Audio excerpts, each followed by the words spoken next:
The gravity of the time is such that every new avenue of peace, no matter how dimly discernible, should be explored.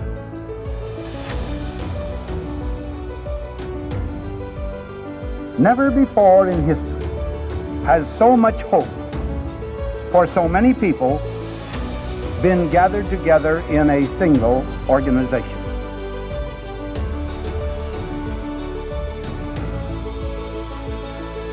You will provide a great share of the wisdom, of the courage, and the faith which can bring to this world lasting peace for all nations and happiness and well-being for all men.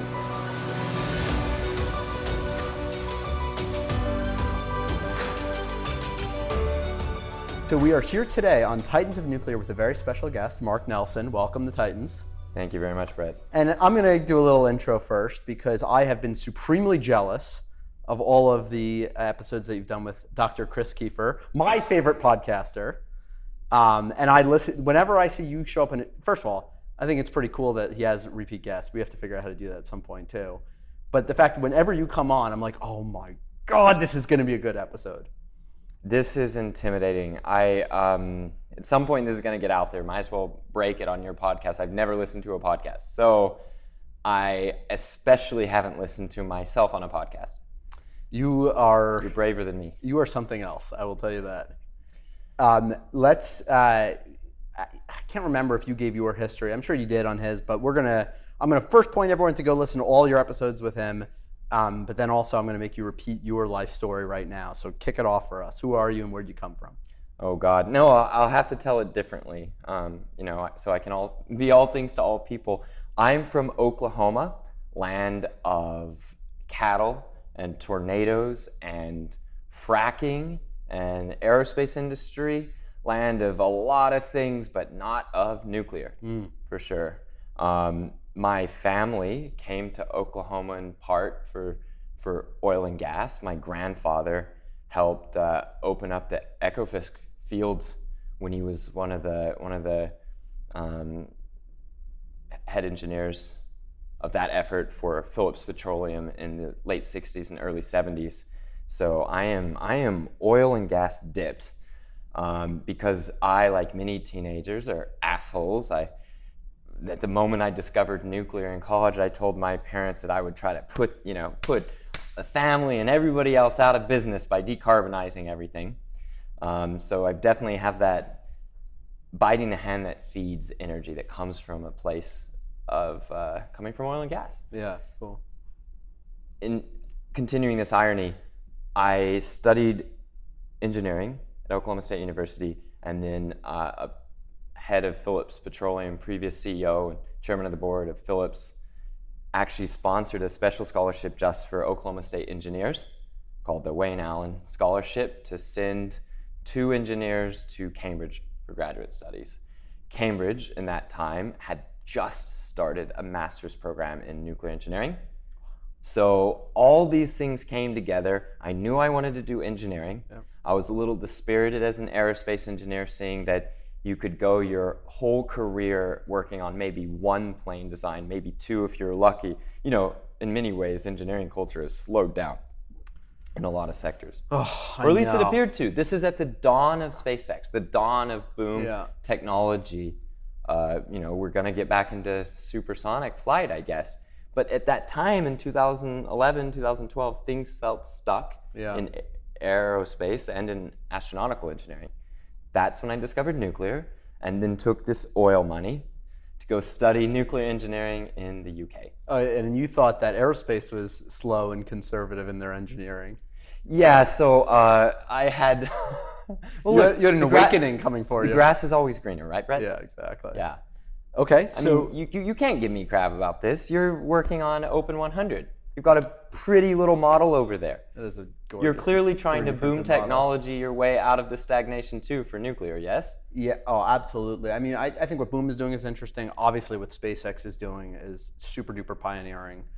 I think that there are still some fundamental obstacles to overcome that have nothing to do with technology to help create a culture in which technology can flourish. but we can get to that in a little In bit. other words, nuclear is special. Even looking at Don't- everything under the stars, nuclear Don't is special. lure me into a verbal trap already. We could spend an hour just talking about what that means. This is episode 1 of Mark Nelson's Energy Impact Center podcast with my guest, Brett Kugelmast. Welcome, everybody. Brett. I think we do. You might have to be our first repeat guest on the show as well. But okay, we got to continue with your story. So I've gotten over to the UK. Yes. It's 2012.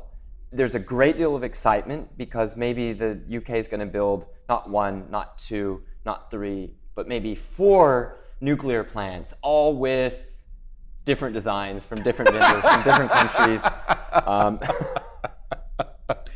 I think for anyone listening to the show, I think they know what that's in reference to. But go ahead. So to be fair, I don't think the plan was ever to do them all, but until they decided on one, it was kind of an open season for vendors plus sites. Anyway, so EDF, Electricité de France, well, EDF Energy, the British subsidiary, bought and owns all the British nuclear plants the British taxpayers built under their previous national utility. Now the French taxpayer somehow owns got a hold the of them, yeah. British. Look, I like, nuclear is special. And EDF was pretty sure it was going to go ahead with Sizewell Hinkley Point C, but they hadn't quite made the decision. And they were even though they were generous in helping set up this program at Cambridge, and it was an incredible program. I was delighted to hear my director of studies and the founder of that program, Tony Ralston, just on Chris's podcast just a few days ago. Yeah. There was not a lot of options for the graduates of that program. Yeah. Not that many graduates in the first couple of years actually went into nuclear. Yeah. It was interesting, the disconnect between the excitement I felt people had for there being a nuclear engineering master's degree at one of the most prestigious universities in not just Europe, but the world, and whether those students were actually going to go into nuclear or not. Yeah. I was one of the weirdos. I was one of the true believers in that I was going to find a way to stay in nuclear, even if it meant not being successful, rather than finding a way to leverage a bold-sounding degree into a good job. You think it had anything to do with being American and some of the kind of more rebellious spirit there?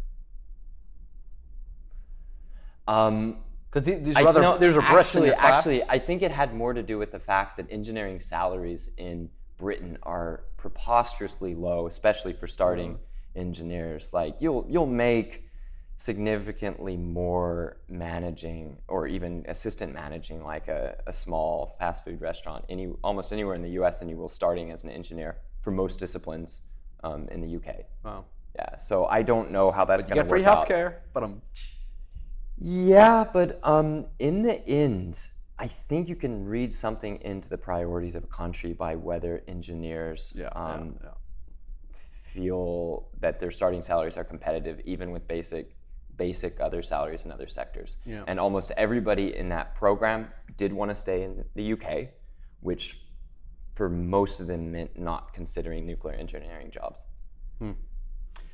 Yep. Okay. So where did you take your fancy education?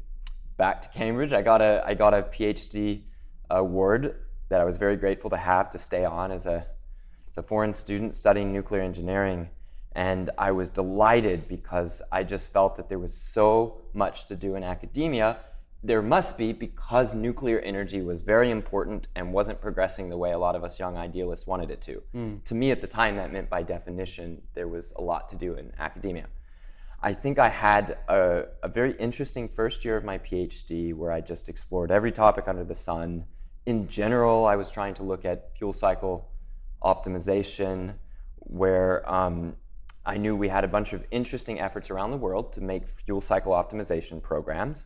And I knew there were a bunch of smart and brilliant people all over the world willing to share their work, share their code, bring me in and tell me what their program had been doing. Yeah, I was going to ask you what resources you feel like you had special access to because you were a student in terms of like just gaining general knowledge of the sector. Was it just because you're like, hey, I'm a student, I'd love to learn, people just are more open? No, I think it's because no one wants any of that.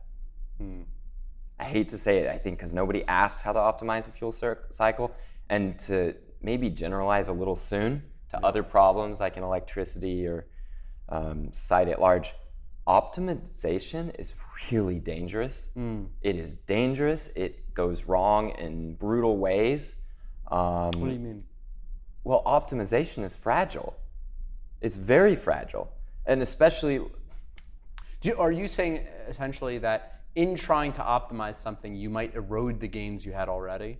It's that you might be chasing pennies in front of a steamroller, in that you might collect known, small, limited upsides and in create exchange huge for potential stacking risk. up fragility and risk.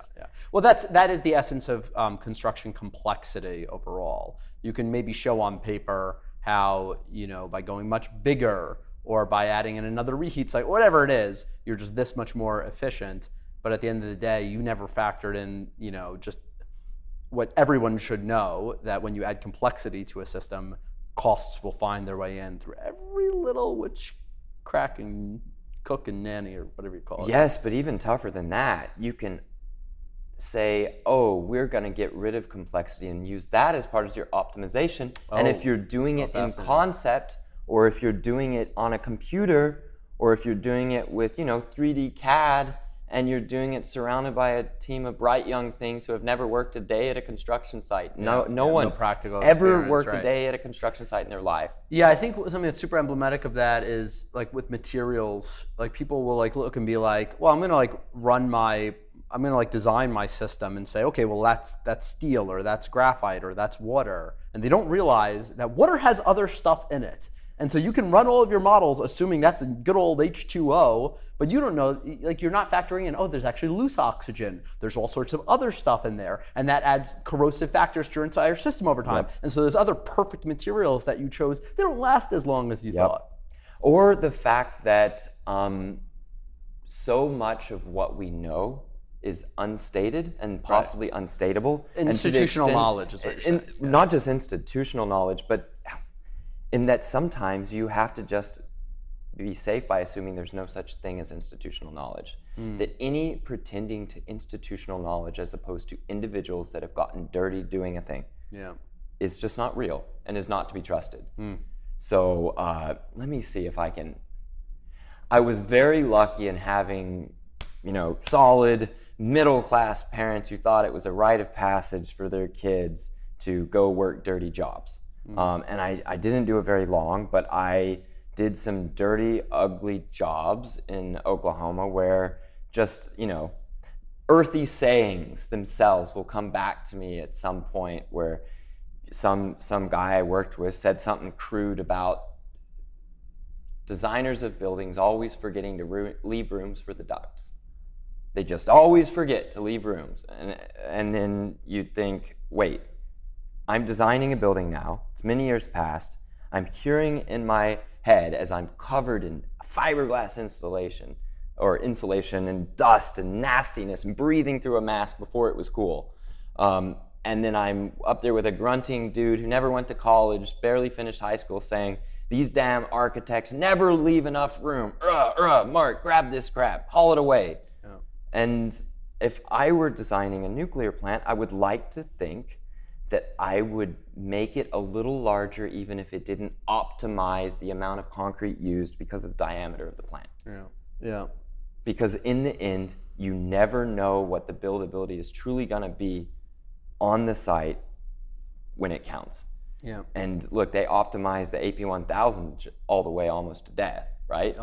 And as I mentioned in the podcast with Chris recently, it felt claustrophobic to walk around the container. I remember hearing you say that. It felt really... It made a lot of sense, I actually did end up hitting my helmet on things repeatedly. I mean, I'm 6'3", but I did not have that feeling visiting Borssele in the Netherlands. A spacious, beautiful, German-designed PWR. Big old sphere. Plenty of room to walk. That's funny because... now you're not talking about a startup who's never built anything before, but I guess the point that you're making is the people who designed AP1000 have never built anything before. Yeah, and I don't think there's any way out of it except aggressively poaching talent from everywhere on Earth, using money up front, cry once, hire people who have built any kind of nuclear plant, And why does it have to be people who built any kind of nuclear plant? I mean, most of a nuclear plant has nothing to do with a nuclear plant. Most of a nuclear plant is a coal plant. At some point, we have to admit that there are mysterious ways the world works, and just like I could try to sit here and come up with reasons why that might be the right thing. But you know what? I'm going to go the opposite and say it's good karma, okay? Where there's a lot of things people say like luck or inshallah, good karma, all these phrases that we like to make fun of as engineers and scientists because we're oh so rational. But I'm just going to say, if there's a type of building that could use more superstition, it's nuclear. I'm saying we need people who have built nuclear plants and they have a habit of burying a good luck charm right there under the cornerstone because they did it on all 5 other plants they built. Interesting. I'm going to push back on you here because I think that most people who have built nuclear plants that are not dead, like the people or the plants? the people. Okay. Right? I mean, like, they're not the types of nuclear plants that I think that we're thinking about building. The people who have built nuclear plants, in the last 20 years, they built AP1000s, right? You know what? In the end, that seems to matter much less than having built nuclear plants. And why make the barrier any tighter? But I think I get what you're saying, but I think what we really need are people who have built stuff, like involved in the design process. Okay. Like people who have climbed in those rafters, I think will do the trick for most of the plant design. And then you've got your containment, and then maybe that you pull in whatever expertise you can from, well, I would say like operating utilities, where those people are kind of in there every day and can kind of see what's going wrong and have to repair things. Maybe we can land somewhere there. Certainly with Hinkley Point C, the gentleman who showed me around the site when I visited before the pandemic, he'd come off of building the Dubai Metro. And I asked him, wait, is this as big a project as that? And he's like, well, it's about the same size, but in the end, a civil engineer of my generation knows that nothing is like capping your career with nuclear. Yeah. Nuclear is the ultimate job. Wow. I was like, okay, that's impressive. And sure enough, if you look it up, Dubai Metro is of the investment scale of a Hinkley Point C.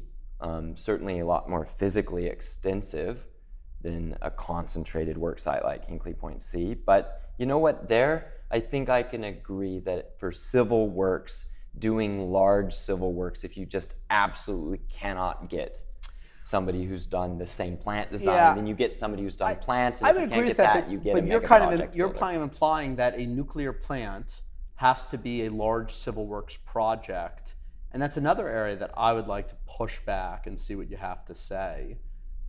Just because it's, I'm not saying that we should go small, super small in terms of power output. What I'm saying is that a lot of these plants that were built, maybe not in Oklahoma, but there's one in Nebraska that was like, I don't know, a 600 megawatt reactor. It was a really small facility. Like, it's on the side of a river, and like I looked at the acreage and the size of the building. Is this Cooper? I think it was Cooper. Yeah, it's not a big building. It's not what you would call a major civil project. That's what you would call a building. Someone built a building, and people who know how to connect pipes. Oh, and by the way, it was the first of a kind, and it was super cheap when they built it. And people who knew how to connect pipes just kind of went inside that building and connected the pipes, and it was no big deal. Okay, I think we could start to get back to that era. The same point, we can undo some of the security theater that grew up around our nuclear plants after 9/11. Thank you so much for using the word security theater. That was partly, I like to think I'm optimistic. I'm just saying that if we can't undo some of the obvious bulk in terms of just costs and theater that's grown up around nuclear, it's difficult to imagine we'd go backwards on things where you could, if you wanted to, make a technical argument that this makes our nuclear plants last longer and safer against more extreme events because we have a different appreciation than we did when we built Cooper. Mm-hmm. So I'm just saying, and I can see where people are coming from if they say, let's build them thick and on they'll tick, right? They don't say that. I just said that on Twitter a few weeks ago, and so I'm bringing it back. But I can see arguments for why you'd overbuild if you're making stuff to last for a very long time. I can't really see why you would want a massive amount of weaponry at a nuclear plant. Mass amount of weaponry. Yeah, just like guns at a nuclear plant. Oh, Maybe yeah. make No, it you are on the near- same side in this. That's what you're saying. Bring- You're going back to security. Put the theater. weapons Yeah. near the Okay, nuclear yeah. plant. Put it right outside the gate. Put them ready to rock. But Yeah. the Dutch have this figured out. The Dutch think that what do they having do? weapons, especially automatic weapons, in a nuclear plant is a It's a bad safety idea. risk. Yeah. They're not, and again, they're not trying to over-optimize. They're not trying to think, well, what if it's a good guy with the gun versus bad? They're just saying Yeah. that if you're looking at nuclear safety, Yeah. they've secured the operation of the reactor. They have backup generators. Next step, make sure there's not deadly guns how come at a plant. How come nobody's going? We've lost the thread on your career. But we'll get back to it at some point, I think. But this is too interesting. How come nobody actually has pushed back on the security theater? The whole thing is just so crazy. Like the rationale, the justifications that I hear for having this like 110 person army per plant. Like and I've asked many professionals about this. And like, can you just explain to me, like, what is the scenario that you're imagining, that justifies this? And there's no one's giving me any good answer, which makes me think that it's actually probably easier to dismantle this security theater apparatus. Obviously more easy than it would be than like the TSA, which they let 96% of weapons through or whatever. So that's another aside. But I can see how there's real lobbying power behind that. But like, who's lobbying for these security fleets at the nuclear sites, other than like the one company that probably helps provide the services for it? I think it's just an asymmetry.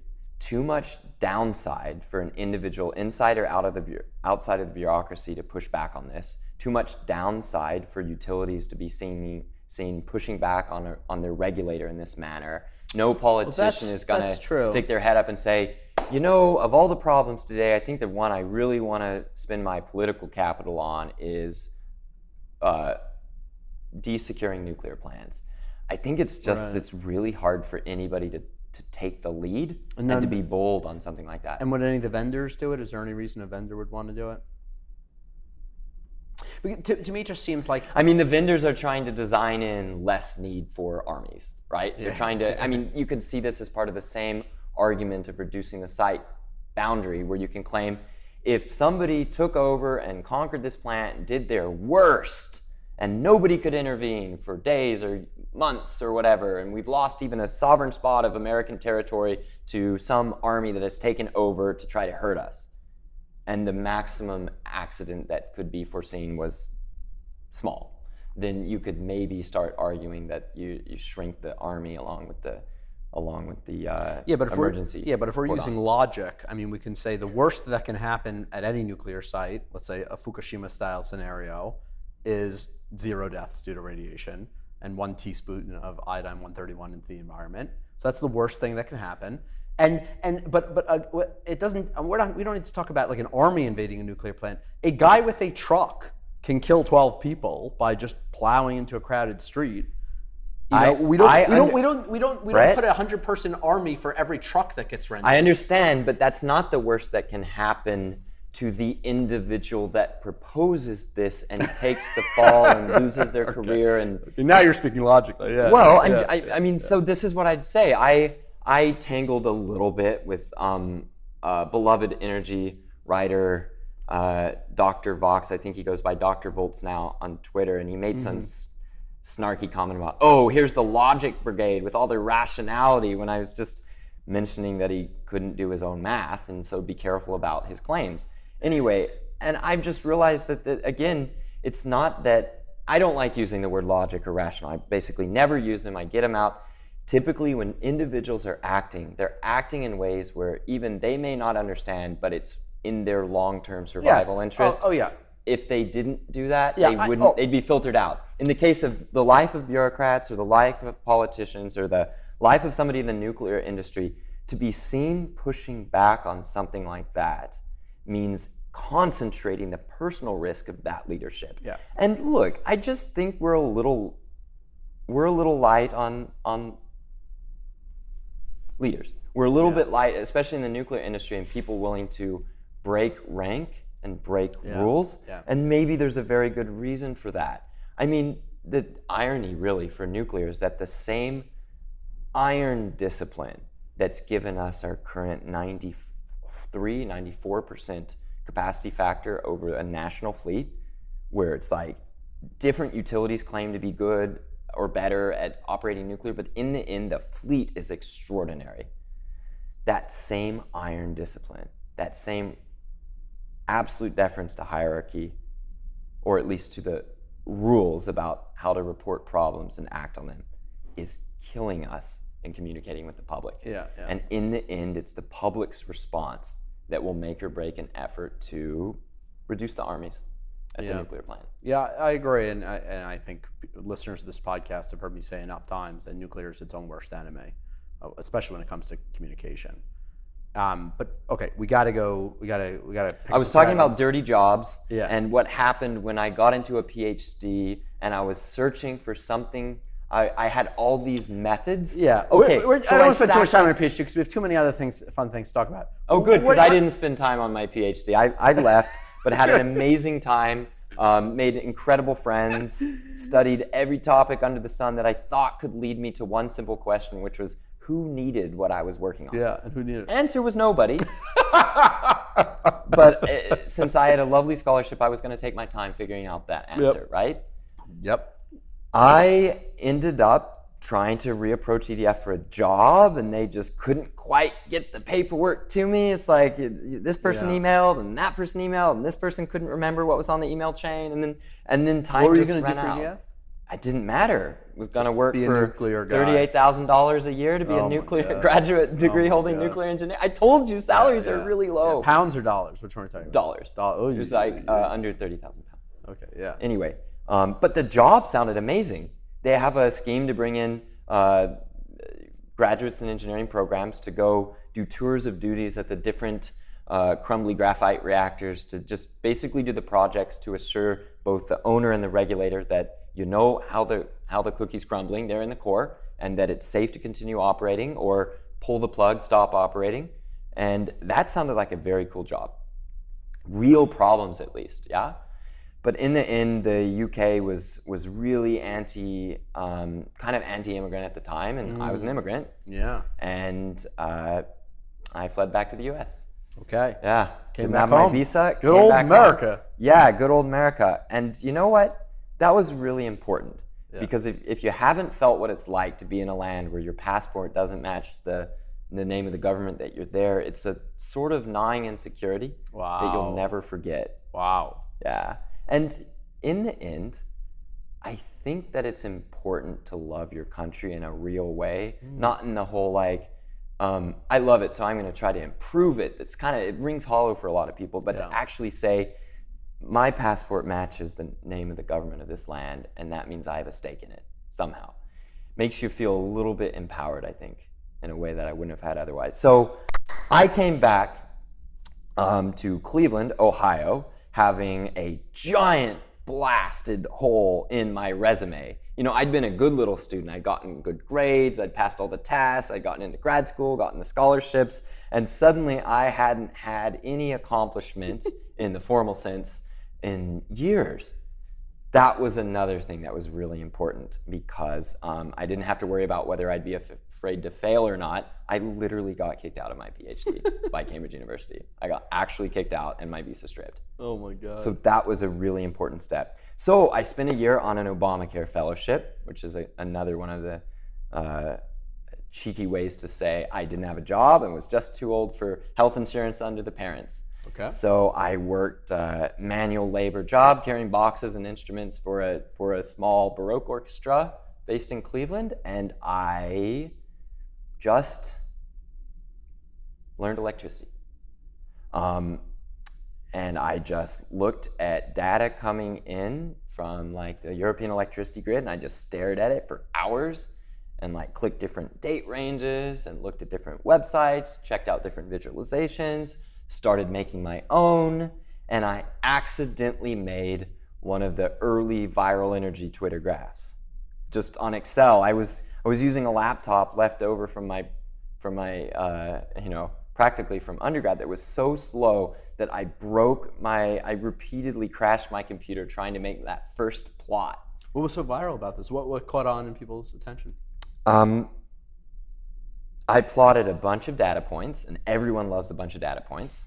I just calculated how much CO2 was coming out per hour in France from their grid and from Germany in their grid. And then I put it all on a chart. Cool. And then I think a few other things that I try to be a stickler about, like axes at 0 and very clear documentation right there on the graphic. And I think it's just people were not prepared to see what it looks like when you have a grid that's decarbonizing with weather-dependent energy. Right. And I think that even people who held up France as an example and defended France were not prepared to see what it actually looked like when you showed 8,760 data points over the course of a year, every single hour of every day, what the CO2 was. Well, but what you're saying is the France, their CO2 was, I'm guessing, was relatively stagnant and at nothing, whereas the counterparty, Germany, that was the one that was fluctuating with higher emissions. Hey, I mean, France was fluctuating more as a percentage. I mean, they were going from hours at 18 to hours over 100 grams of CO2 per kilowatt hour. That's more fluctuation than Germany. It's just you could barely see it because it's too low, because France was too clean. Right. So in effect, you had a complicated year of trial and error and very, I guess, dispiriting lack of success getting a real job, barely surviving, knowing that I'd failed out of a PhD where I'd had everything given to me, including the full tuition and living stipend. All of that ended up turning into a graph that just quite simply said, Germany's this dirty and it looks ugly. France is this clean and it looks good. And that's it. And then Rod Adams, that sneaky son of a gun, leaked my graph out on the Twitter. I wasn't on Twitter at the time. I'll never be able to thank him enough for this. I wasn't I was just posting these Rod in Adams some little... of Atomic Insights, another podcast you've never listened to. Yes, but at least it's equal. I'm an equal opportunity non-podcast listener. Rod Adams said this needs to be seen by the world. He took my chart from a private little Google discussion group and he put it out on Twitter, and it almost immediately became his biggest tweet ever, and then it got retweeted by somebody else who experienced that, and then finally it made it to the breakthrough and environmental progress corner of the country. Now, Breakthrough and Environmental Progress are two think tanks, right, that focus on how nuclear is good. Is that what? Can you say that, or what? That is way too narrow for both of them, to be sure. Even think tank at this point may be too narrow. Yeah. But I would say that the main thing about Breakthrough and Environmental Progress is that they're kind of united around the idea that humans are good, and they just accept that as a matter of faith. They're not religious institutes, but they just accept that humans are good, and then they deal with the implications of that attitude while wanting to see a better world. Right. Okay. Sorry. I should have. Well, no. I'm glad you corrected me. So the whole concept there is that you want to see human flourishing. It's not like historical environmental movements actually are like very anti-human in many ways. It's just like the rich people want to have their luxurious gardens and farms, and they want everyone else to suffer. That's like historical environmentalism. And then what Breakthrough and Environmental Progress did is they flipped that script and they said, no. Come on, guys. Like, we want a healthy environment and a flourishing human race to enjoy and embrace it. That's their unique aspect. And then stemming out of that comes, okay, well, how are we going to do this? Well, it'd be really nice to have an energy source that was extremely abundant and extremely clean to fuel this human flourishing. And that's why they're pro-nuclear. Right. And in the end, this is all very self-interested for me. I just finished being both a successful and a failure of a student, followed by being essentially a layabout for a year in Cleveland while I just messed around with spreadsheets. I wasn't exactly bringing in the wheat crop to feed everyone. If I survived in that parasitic existence, it's because a lot of extra flourishing happened to feed me along the way. Yeah. Where even a few days a month of really hard work was enough to keep me essentially housed and fed. And like just the advances of modern medicine, like that enabled, what do you call it?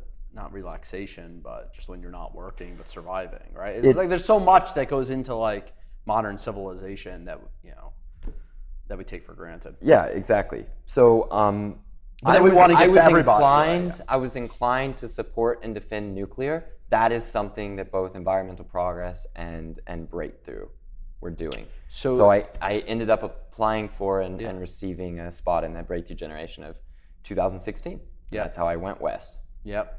And then you worked at Environmental for a while?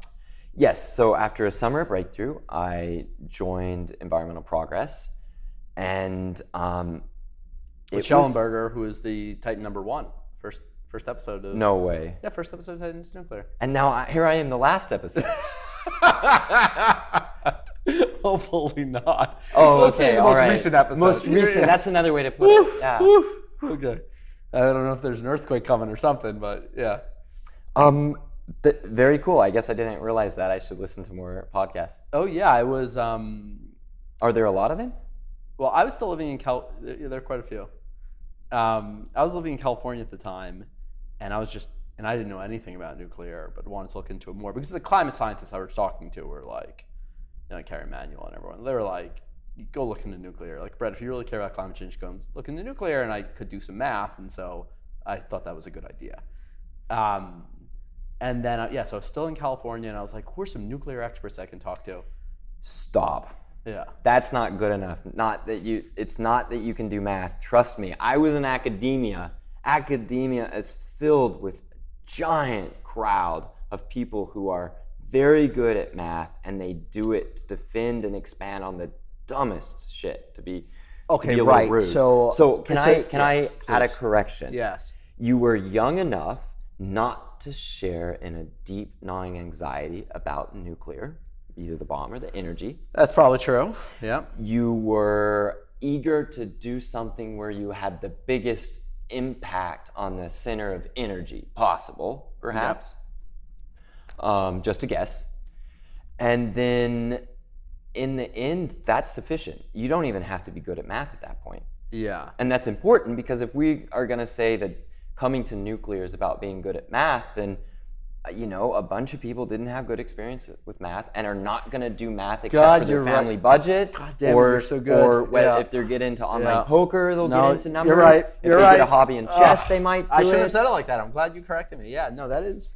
Yeah, that's probably elitist thinking there to say that you're good at math. In fact, I have worked with folks that I've mentored or who are on my staff where they discovered for the first time they could do math and enjoy it because they fell in love with nuclear. And that's the opposite. That's the opposite of what you said. Yeah. When you're right, you're right.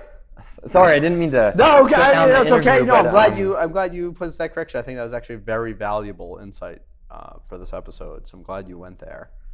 But yeah, Schellenberger was episode #1. I was looking for people in the area, found him, found some posts, found some articles, went over to the office, set up a little interview.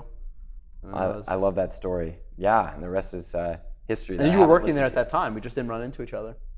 Interesting. Okay. Well, yeah. It was, right? This was 2017. Yeah. This was like October of 2017. Yeah, my time at EP, it's kind of a blur.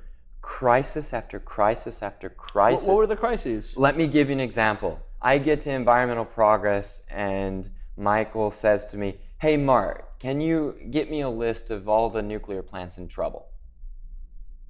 Well, that should be easy. There's only a few hundred to check on, right? Yeah. So I go and start making my list of all of the world's nuclear plants, right? Like a little baby Jane ships of the world, and it's like Mark's nuclear plant list. And then one day I say, "Hey, Michael, we've got a big problem. There's something going wrong in South Korea." "What?" "Oh, turns out that South Korea had just gotten an incredibly anti-nuclear president. And in the exact same time, Brett, that a lot of our community was going around saying, South Korea is doing this, and it shows that we can... South Korea was starting to cripple and intentionally disable its nuclear capability. Which is so crazy because, so I have Korean family, and they tell me, like, they don't forget to tell me how after the war, how dirt poor Korea was. like really like really bad. And nuclear was their saving grace. Like it brought them brought the whole country out of poverty, made them like an industrial powerhouse. Right. Because they had this stable, Yep. clean independent supply of energy. And then imagine my horror where not too long after I discovered this issue, we're looking at a Korea that had, I think, in 2019, its capacity factor for its fleet. And we're not talking about France, where they load follow and they, go on holiday, so they turn off half their fleet to eat cheese and drink wine or whatever. In Korea, they need it every hour of the year, right? The Korean fleet had below 60% capacity factor in recent years, in 2019. Wow, why is that? Well, that's an interesting sort of question that comes up when you just check and see how the nuclear plants are doing. Yeah. How about this? Where we were already, when I arrived, talking about Canada as a good example for this and that, and Ontario being great.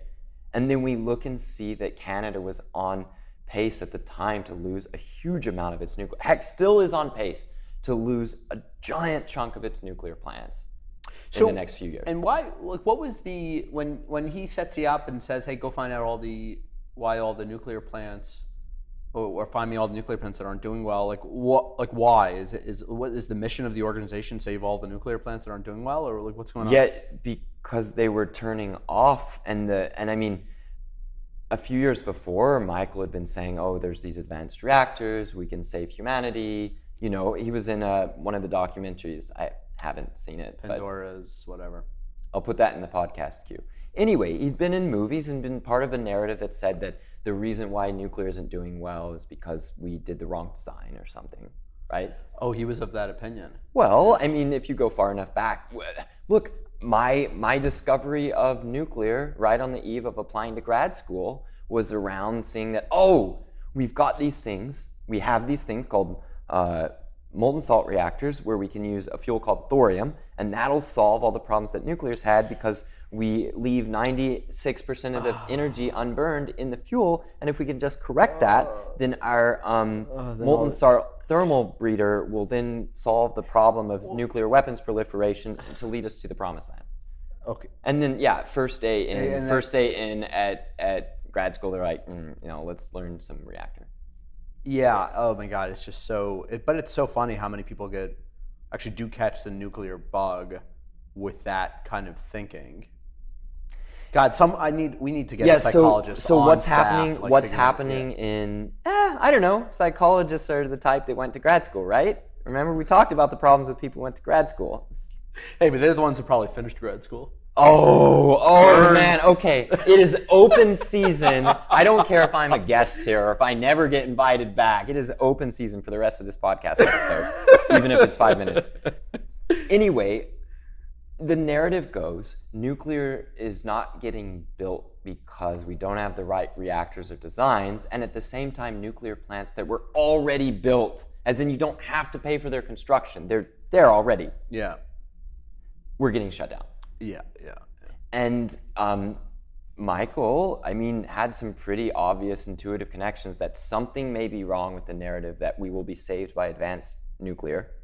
But you're saying while at the same time you're shutting down reactors that don't have to be built or troubleshoot or restaffed. I understand. So what you're saying is when he first did the documentary, he felt one way or adhered to that line.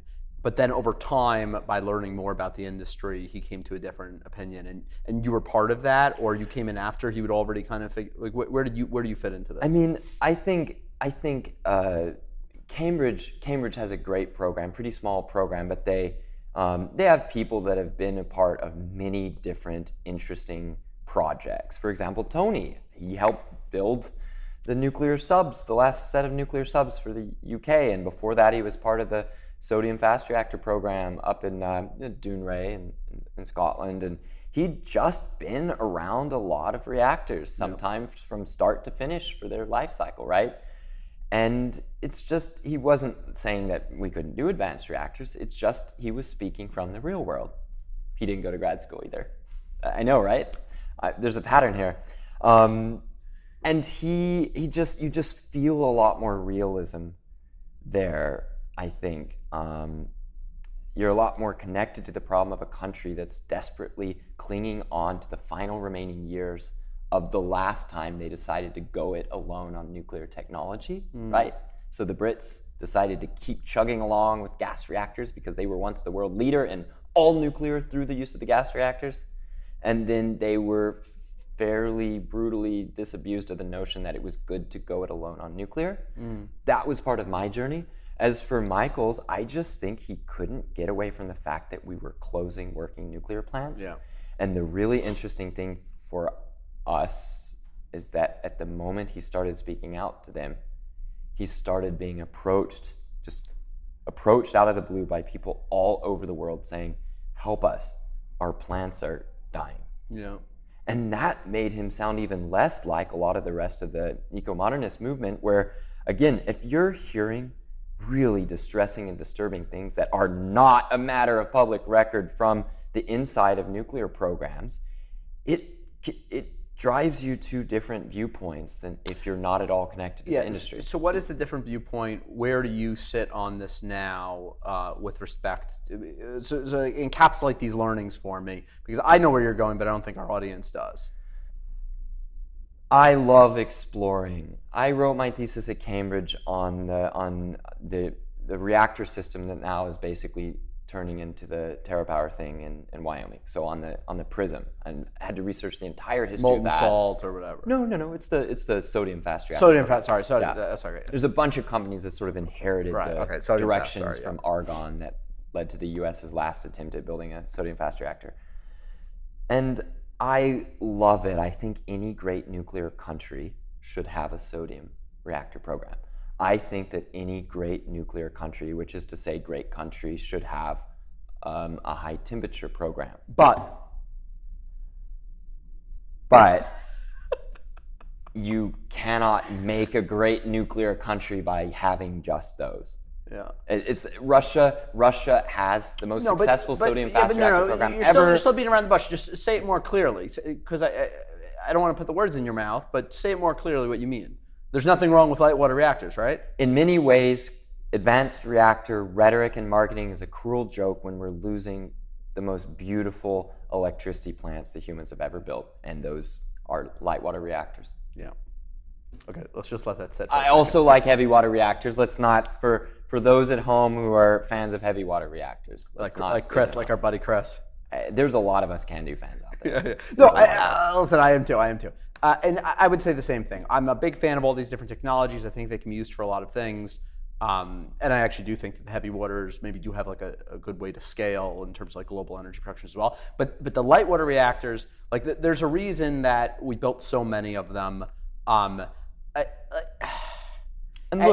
look, to just explain the way I believe Michael saw it, it's not that he was trying to get into the nitty-gritty of exactly how the reactors worked or didn't work.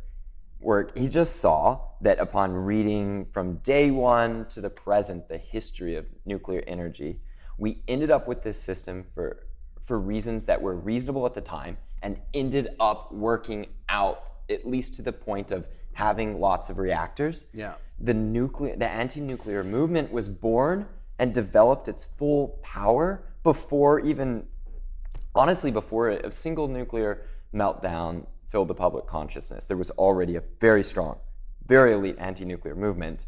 They didn't give a crap whether it was this type of reactor or that type of reactor. It's just like the day we get significant progress towards fusion, people are going to point out that we have fusion bombs. My God! Anti-nuclear doesn't have not just even fusion bombs. The fact that on a per reaction basis, like more radiation is created from fusion than is from fission, and the proliferation of fission weapons from fusion reactor. And so many other things. Yes, coming back to the words you used, I think you said cruel joke. Right, like something around like the advanced reactors. Like, did you say those words, or you said something like that? No, couldn't have been me. Okay, well, you probably. I don't listen to podcasts. I'll never know. But, but yes, but like this is just so crazy that that people think that the public is just going to fall in love with advanced reactors. I mean, I heard you say this on another podcast, and it's just like so true. It's like the minute that you make it real, they're going to hate you. Like, what's your backup plan then? So here's where I think I can soften. I also just want to caveat this with, I actually don't think that public support is that bad, and I don't think that we need public support to create a prosperous industry. I want to get those out there, but then we can come back to the actual what is public support question. Right. So what I would say is I've seen a lot of potentially well-meaning folks, so what does that mean? I don't know. Advertise advanced reactors that don't exist yet by leveraging them against reactors that do exist. Oh, I hate it. And at the moment that those reactors were closing, that leaves a really bad taste in my mouth. Like, for example, are advanced reactor folks, some of whom I know and are good people and everything, are they secretly getting more hope for their individual device if we lose reactors that are critical to, say, life on the West Coast? Because look, if nobody wants a blackout, Brett, but won't that really show people how important it is to build advanced nuclear? Okay. So you're on the whole, losing reactors thing.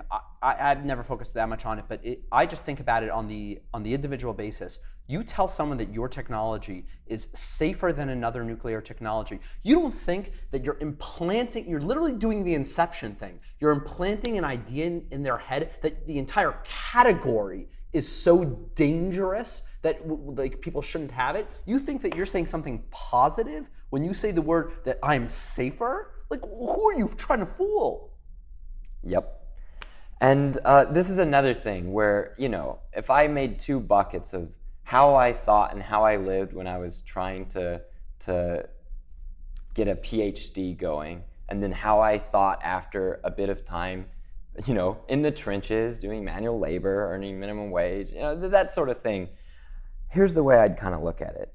Optimization, big studies, thinking you can learn how to do a thing by reading a thing, right? All of these outlooks they all fit into a bucket for me. And then there's this other thing where it's like learning by doing, which of course is a phrase used to promote advanced nuclear too, I'm not denying. Also, I guess instead of making things anti-fragile. That's the side I think I'm gonna find my way to. Yeah. And in terms of marketing nuclear based on other existing nuclear being bad is a fatal flaw. Crazy. So it's a fatal error. So crazy. The public doesn't buy it anyway. The public is going to see any successes that emerge in Wyoming. Okay, yeah, sorry. Yeah, that's the other part of it. Not to cut you off, but that's okay. So there's two problems when they say that their technology is safer. Not only do they undercut the entire industry, but why should anyone believe? Like, who are you that somebody believes? Like, even if I was your mom and you said that, oh, my technology is safe, your mom might not even believe you. Like, what credibility do you have, not having built anything ever, that anyone should actually believe you when you say the word safer? Right. Where in the end, before you claim anything about nuclear, the person you're talking to has got to believe that if the chips were down, you would fight for them. You would suffer for them. Because in effect, if they don't trust a thing and you're asking them to, you're asking them to take on an unknown cost, an unknown risk to themselves, right? Yep. And if you're trying to tell somebody something about nuclear and that person doesn't believe that you would fight for them or defend them, even maybe against your own interests, they're not going to change their heart for you. Yeah. It's just not going to happen. So where do you come up with all this insight? Is it from talking to people? Is it from just being in the space? Did you read a psychology textbook after you? Yeah, no. Gosh, Brett, so much? in the environmental progress method, love it or hate it, was just wearing out shoes, talking to as many people as we could, inside, outside industry, everywhere in the world. Like, look, every some people do that. months- Hold on, but some people do that and don't learn a thing. They just kind of hit their head against the same light pole every time. It's like, were you did you have intention? That's not the way we were trained at EP. So Okay. That's what I'm asking. There was training. There was living. There was. So for example, we needed to know what was going on in Europe, and this young staff was asked by Michael to put together a research and trip to Europe where we would go to Germany and to Switzerland and to France to try to meet with as many politicians and policymakers and nuclear industry insiders, research institutes, anyone, anywhere we could along the route to figure out what the heck was going on. And we kind of built it around Michael Shellenberger having a TED Talk in Berlin. He was ill. He said, as we departed for the trip, I've got a ditch. You guys do it. And he goes and he delivers. He somehow, in very poor health, delivers a TED Talk. I didn't realize. Barely made his way through it. Goes straight back home. And this scared group of youngsters who are used to being led through everything just conducted the rest of our research trip ourselves. And in the end, we could, because we're the ones who'd been asked to set up all the meetings, to get an audience with French ministries, to go to the lead research institute for physics and nuclear energy in Switzerland. So you're asking a bunch of questions, and you're going around the world, and you're trying to learn things. But like, how do you distill those learnings? Was there like a session when you all came back and like had a whiteboard? Like, how did you? Because you have very very well thought out arguments that I've heard you present on the other podcasts, even though you've never heard them, that you're presenting here today. I want to know how the argument was developed. I understand where you collected the data, the research, the learnings. Now I want to know how did you turn that into something that you can talk about? Brutal battles, sometimes successful, sometimes not, to save nuclear plants. Okay. So you're having these debates, and you say debates, other random people. Only a few debates. We're talking about between the staff that came in and out of EP. Do I say thousands or it's hard for me to even estimate. At some point you stop trying to count or collect, because that's just like trying to get stats together to show in a report. That's not the kind of thing we did. If you're fighting to save a nuclear plant, you will talk to anyone, anywhere, pretty much anytime. You'll travel anywhere you need to. Okay, so you're just refining your arguments through many more conversations with ironically, well, considering our skepticism of innovation to save nuclear, we were doing sort of innovating of just going to talk to as many people as okay. possible. Hold on. I am never skeptical of innovation. I am skeptical of technology innovation when the problem isn't technology related. What you're talking about is a different type of innovation, and I am as pro innovation as anyone. All right. As long as you get the right type. Right. But you know that innovation is a backwards defined category. Ooh, tell me more. Yeah, okay, so a bunch of really awful, horrible innovations that we dare not even speak of happened and then were thankfully stopped or failed or blew up, took a lot of people with them, and we don't call those innovations because they didn't work.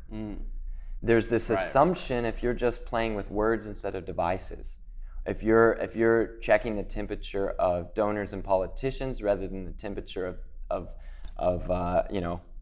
pressure vessels, that innovation is like almost a magic phrase where you say it and it implies that you're going to arrive at a better state, not a worse state. The 737 MAX hadn't crashed. That would have been a great example of how to push the boundaries in plane design while reusing as many working systems as possible. I think they're still making more 737 MAX. And I bet they'll fix the thing that made them crash, right? I'm just saying people don't say innovative like the 737 MAX except for the crashes.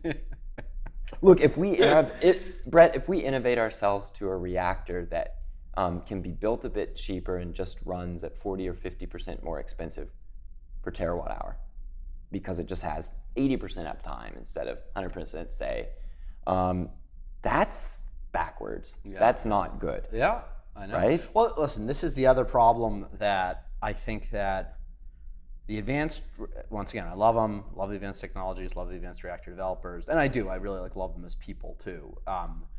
But I think the one thing that I never heard a good argument against is like, okay, so let's say you convince someone to build your system, and you convince them based on these economics, but these economics assume a 95% capacity factor, and there's understandable downtime in the first 10 years that average it out at 70% capacity factor or something. And now your economics are fucking shit.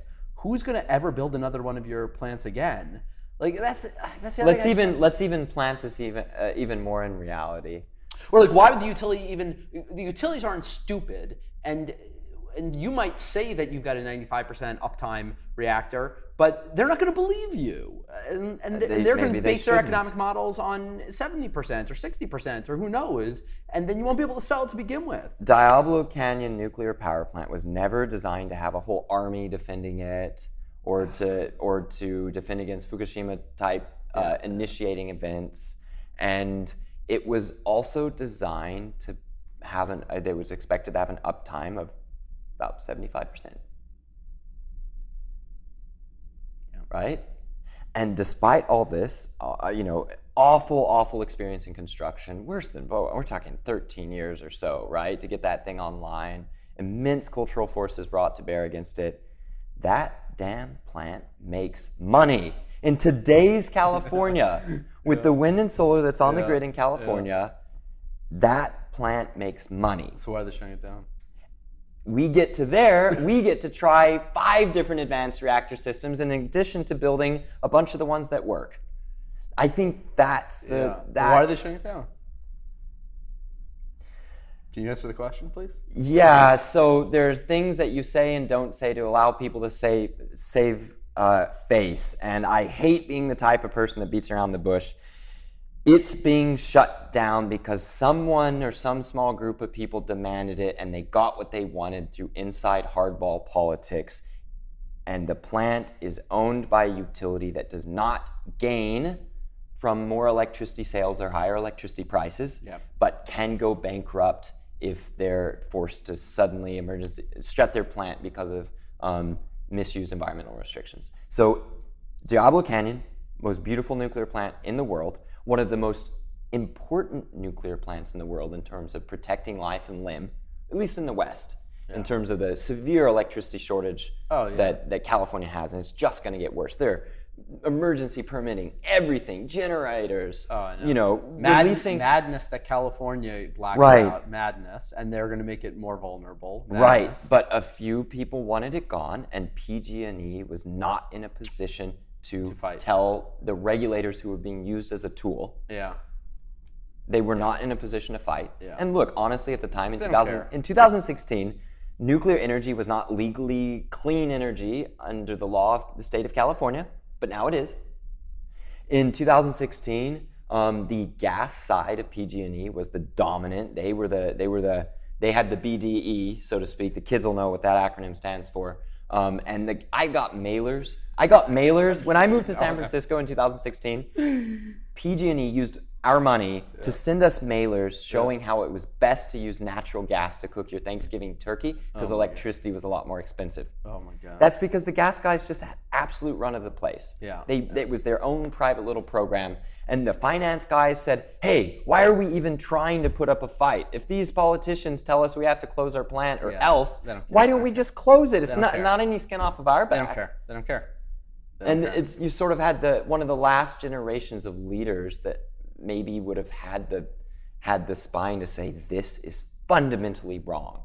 This is wrong. Who was the last generation leaders? I don't know. So I mentioned in the podcast about France that the French nuclear fleet was built by dudes who were in the French underground and escaped Vichy France in order to go fight and shoot the Germans and stuff like that. And the people they were replacing, the old guard, were the ones who rolled over, died, and gave up their own population to prison camps. It's different generations go through different crucibles. I don't know if we want to attribute too much or too little to that, but California's had easy times, and it's made for weak leaders. You don't have to say it, but do we know who that small group was, by the way? You know. Okay. You don't later. Let's do. If you want to bring me back after this, we're going to get Drang Swole. If you want to bring me back, we'll send somebody on to say it. But just people in power now made it their personal objective, and they were willing to brag about it in the climate of 2016-17. They were willing to brag openly about their desire to personally see through the closure of that plant. Yeah, crazy. And now they're in power, and maybe even for weeks longer. That's all I needed to know. Okay, now I've got it. It's not even clear that it was anything personal. It's just That's the type of leader we That's have the in type of California. politicians out there. I know, but so good looking. Okay, hold on. So can we? At the moment, it really does seem like NRDC is the fulcrum, and if NRDC decided to not fight on the side of causing climate change, I know. They- They're just so NRDC crazy. changing their position on it would probably be enough to flip Well, it. that's what we were saying about these environmental groups not really caring about humans. Yeah, and look, an NRDC budget is like 200 million or something. It's not absolutely clear, and who would he? I don't even know if they know for sure, except the top people at NRDC, like how much of that money is at stake if they decide to do the right thing. But it's enough that they're just not. Well, inertia. It's like it's just look, that they're organizational king of the inertia. coop. They're Yeah. in the White House. They're in the positions of power and authority. They don't have to listen to anybody. They So- want that plant closed, Brett. Yeah. Okay. Oh, geez. There's could be a whole series on Diablo and stuff. Tell me just more about you right now. Like, where do you focus your energies? Is it on the Diablo stuff, or is it more broadly? Like, what impact are you trying to have on the world? I mainly focus on saving nuclear plants from closing and then getting new ones added. Okay, getting new ones added. Can we talk? We talked about the And saving from mainly clothing. mainly on Earth. Earth. Yeah, I don't work on space nuclear. Do you you know that the Earth song by Little Dicky? No. No. That's a good one. Hey, audience, look at Brett just sitting here awkwardly trying to get out a song reference. Just and trying I to- told just you, trying to show that I I've got promised that I social would culture. skewer him straight People to think the I'm a wall. nerd. This is the I moment. listen to rap songs. Go on, could you sing a little of it? It's got all the active Earth. I don't know. That's all I got. There's Earth. We're gonna keep that in. Then we're gonna take it out. Okay. No. Adding new ones. What are you doing to add new ones? Well, look, at the point that you're talking heart to heart to as many people as you can to save nuclear, that's pretty much the same problem as the heart-to-heart talks required to get the trust to build nuclear. Heart to heart makes me sound like it's a one-to-one thing. That doesn't sound very scalable. There's a phrase that bounces around, all politics is local. In a way, all fights for nuclear are gonna be one heart at a time. Give me something scalable. Come on. So this podcast is scalable. Are you writing a book? Can you give me something that's not just one? Listen, I love the one-to-one talking. I especially love it for the learning process. But come on, you got to impact. You only got so many. Okay, here's you a only question. got so many Here's a conversations question left in the next 5 years. Here's a What are you question gonna- for you. How many people who are not okay with nuclear are going to listen to this episode and say, I'm okay with nuclear now? I don't know if anyone who's not okay with nuclear listens to Titans of Nuclear podcast, the #1 nuclear podcast on Apple Podcasts. All right. So then here's a question. How many people in this are going to get radicalized enough that they're going to do... So I'm trying to add plants as well, but our tactic is not to convince people. Our tactic is to help the upcoming nuclear companies deliver a product cost effectively and in an expeditious manner. That's how I'm All right. doing it. So let me say this: if we're not probably expecting anti-nuclear people to watch this and to have their hearts melted, What are you going to convince the anti-nuclear people for? Just convince the then people at the margins who have the power. maybe I've added a little bit of understanding or empathy for people who haven't used their math to decide to like nuclear. And maybe I if regret having ever said that. if those individuals who hear this episode are like, until I learn how to really like or even love the person I'm trying to convince about nuclear, I'm not going to be able to convince them that I care about them enough for them to give up a deeply held fear, then maybe they will go and, we're broadcasting to all of these who may themselves go and have the one-on-one conversations that make a difference. And that I do think makes sense. And I think Look, I'm working with a bunch of people to I've moved from San Francisco to Chicago. Yeah. You would have thought that moving to the state with the most nuclear megawatt hours was going to be a big boost to the mood, but I moved straight into a firestorm. We're about to lose 35 terawatt hours of nuclear electricity what does per that year. mean in terms of plants? 4 gorgeous reactors at 2 plants right on the outskirts of Chicago. Yeah. So I'm working with as many people as I can find. What's their plan? What's the state's plan? What are they going to do? They're When turn off that much power, what are they going to do? It's the opposite. The state is wanting to put a plan into place in the long future, and they don't have the votes for it. Like politicians don't have the votes for that Who plan. needs to vote for it? You know, Michiganders, we haven't gotten to the end of my story. We haven't gotten to the Diablo answer. We haven't gotten to the. Well, I'm trying to get to your story. I'm trying to get to your Illinois. story. We're at your story. We're getting to the end of your story, right? We're saying what you're doing. Did we miss something?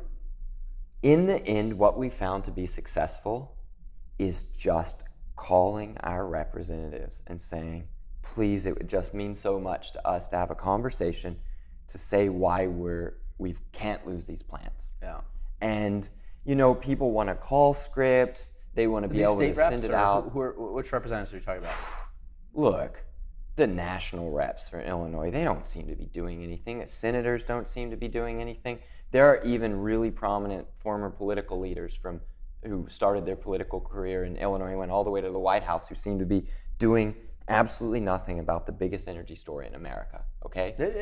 4 gigawatts going down of clean energy is probably the biggest thing ever. In a matter of days. They're starting the ramp down in power. That's so crazy. That's wild. Any hour now they're starting to ramp down. Can you make a new map where the carbon emissions go up or something? Isn't that what you do? You make We've maps. made all those, and we'll make them again because you never know what's going to go viral and scale the way you want it to. Yeah. In the end, it's making calls, maybe without even a script, where people hear that we clearly care, that we're maybe a little scared but hopeful, and they hear that and they're like, even if this is industry, even if this is some trick, this feels real enough that I should at least investigate.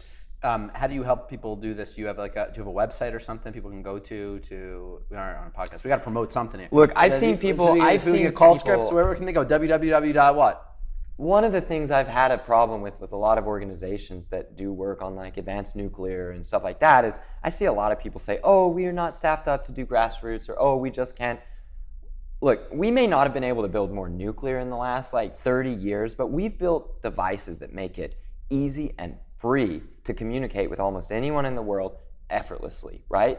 So honestly, for me and my staff, it's just open-hearted communication and generosity. It's WhatsApp groups. Somebody sends us a Twitter DM and says, hey, I saw that tweet. Yeah. What can I do to help? And we say, where are you from? What are your interests? What's your background? Okay, let's have a quick call. Let's get you on our WhatsApp group. Here's when we have standing calls. Here's where we have meetings. Here's what we know, what we don't know. And we just get people added to free and open communities as rapidly as possible. And then anything that we hear from any of these communities around the world that works, we get that to everyone else. Cool. It turns out that running a well-designed poll is a spectacular way to understand the audience you're trying to pitch at scale to in a country. And if you write your questions honestly and carefully, you will learn enough to get something that the media will care about. And at that point, you're off to the races in terms of mass media. And you're conducting polls now? That's part of your thing? We don't do the polls. We ask others to. Okay. And they find ways to get it done. And we just make sure that everybody hears the results of everyone else's polls, that everyone gets to know and feel included in any other spot in the world that's having troubles like them. Look, I'm not saying that people losing reactors need therapy over, but it is extremely rough. It is brutal to be caring about climate or caring about union jobs or any of a number of causes, and to see you losing nuclear plants that you know damn well are almost impossible to replace. And people need help. And one of the ways to do it is to get involved in multiple groups trying to defend plants, right? So yeah, we just connect people up. We use WhatsApp, we use Facebook, Twitter DMs, email if we must, Signal, Telegram, wherever people feel most comfortable, we find them and make sure they have a way to contribute. There is always a way to start acting on local representatives. Now, that sounds like lobbying.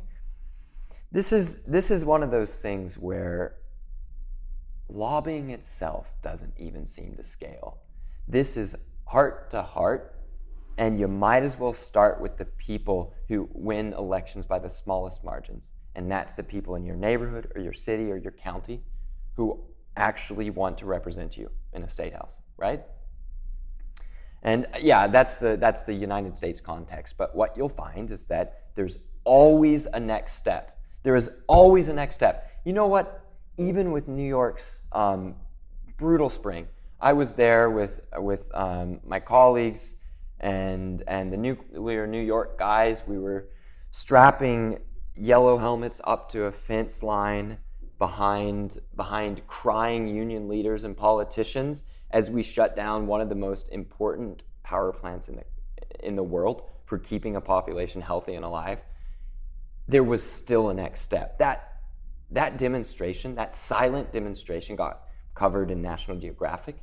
It got picked up by photo wire services. We started seeing images pop up, and then we were ready, for example, to catch our NRDC celebrating, openly gloating about killing that plant. We were in a position to, from day one after those shutdowns, fight to make the biggest possible gain for the world out of that crime, right? Yeah. And we did that just through the simplest, I mean, what is grassroots in the end? It's people who want to be there, couldn't be paid not to be there, and aren't paid to be there, working because they love it and because it means something. That's the way we fight for nuclear plants. Listen, this has been a wide-ranging, very interesting, super insightful conversation. I'm going to give you the last word to wrap things up. I know you, and we can just cut, if you've already kind of said your piece, and I'll give you one question to kind of think about if you want to go that direction too, but I do want to give you the last word. I always like to end with, if you were to kind of wave your magic wand, put on your magic cap, 10 years from now, what does the world look like? And it has to be optimistic. That's the one rule of answering this last question. So you can just answer that, or if you got any other final words to say, it's all up to you. Days from now, August 12th, 2021, we find a way to save Byron and Dresden nuclear plants. From there, we save the Belgian plants, we save the German plants, we save California's plants, we reverse the nuclear attacks in South Korea, we get Japan feeling its oats in nuclear again, we start 4 or 5 new countries in the next few years down a path of adding nuclear, we stop the closure of nuclear plants in Canada. Within years, we are attracting real talent that's coming to nuclear, maybe even for a pay cut from industries around the world because they see it as the greatest hope, right? And we start building nuclear plants knowing that we're gonna take some risks and lose some money on the first ones. We start building up a big group of millennials even, construction manager millennials, experienced tradesmen who are teaching the Zoomers coming onto the job site how to weld just right, tricks of the trade to get a good pour the first time, how to make sure that your rebar matches the diagram. And by 2030, we are maintaining our grids. We're electrifying where possible as fast as possible. Nuclear is at the dead center of energy policy in every country in the world. And people see hope, even as they fight against flooding, even as they fight against sea level rise, even as we lose some crops in some parts of the world and have to replace it with shipments from others, where people, just like the way we fight for Illinois, where there's always a next step. There's never a moment where there's not a next step that's a good way to build. And by 2030, there's no debate around, two different sides, anti-nuclear, for nuclear. It's the best way to capitalize on the green shoots of new nuclear. I think that's my 2030, and can easily see the path, almost hour by hour, how we get there, starting today. Mark Nelson, everybody. Well done.